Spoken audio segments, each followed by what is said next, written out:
Master here, and today I thought I'd talk about a discussion topic of sorts. As you can tell from the title of the video, the title is The Real Problem with the Insane Trilogy. Now I've been seeing this on comments, YouTube videos, and anything of the sort. And what basically is going on is I've deduced what's exactly the problem and why so many people of the old original fans are hating on the Crash Bandicoot Insane Trilogy as of currently. Well, Crash Bandicoot had been in many of our childhood. That's why when a remake was announced, a lot of us were excited. But now that the Insane Trilogy is out, it has torn the gaming community in half. Well, not like half, more like fourths. There are those who like it, and then there's those who worship the very creators. Then there are those who felt betrayed because it wasn't faithful to the originals. Then there are those who felt it was too hard. Now, the Insane Trilogy is definitely harder than the originals. And as someone who has completed the games to 100%, I can confirm that something did indeed go wrong somewhere.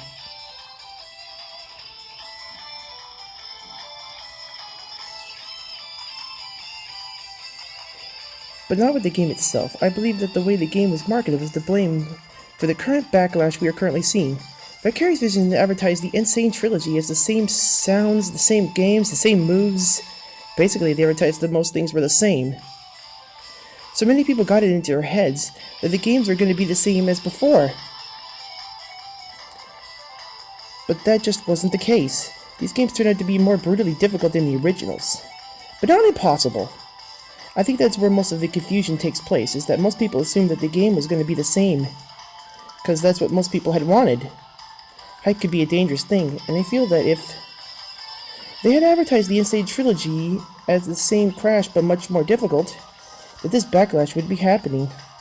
Plus, our sales wouldn't be as great if that had happened.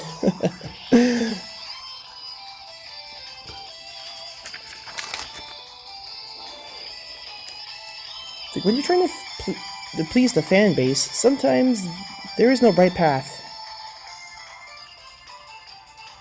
So, by not advertising that the games are more difficult than the originals, a lot of people are selling their games feeling betrayed and disappointed. Another problem is how the other side is treating this. They're literally telling them to get good, and that they must have sucked and go back to playing their easy games. But that line of thinking is very shallow, and a lot of you should feel ashamed for those comments. As I stated before, a lot of people thought that they were going to get faithful remakes, but were disappointed when the difficulty got ramped up and mechanics changed. So telling them to get good, or that they're just plainly bad at video games, it's just uncalled for. Give them a break, for crying out loud. But even the other side is to blame as well. I've reviewed a lot of the Crash trailers, and nowhere did it say it was going to be the same games as the PS1 counterparts. You guys are letting nostalgia goggles blind you way too much. Sure, the Insane Trilogy is harder than the original, but that doesn't give you an excuse to go out and call these games bad. These games are great, and they give Crash Bandicoot a much-needed breath of fresh air. After all, we haven't seen a Crash game since 2008, and that was Mind Over Mutant. And it was about time that we all got a Crash game. Since it's not how we remember it. I mean, sure, it's not how we remember it, but this needed to happen in order to bring Crash back. I mean, if it wasn't for Activision or Vicarious Visions, the series would probably be dead right now. So yeah, that's sort of my take on what exactly is going on with this all in that. Like I said, both sides are kind of to blame in this situation, so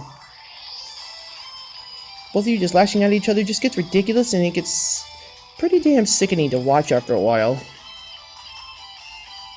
My Pukamaru Panty Flash. Anyway, that's where I feel that this topic is going sour in some cases.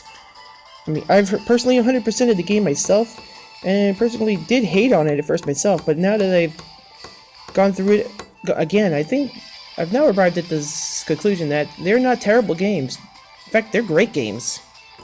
The graphics have been much needed updated, and we all got a challenge that we haven't had in a very long time, due to most of these games being really easy. I mean, ridiculously easy anymore. So much so that Pokemon has gotten to be the hand-holding game it is today.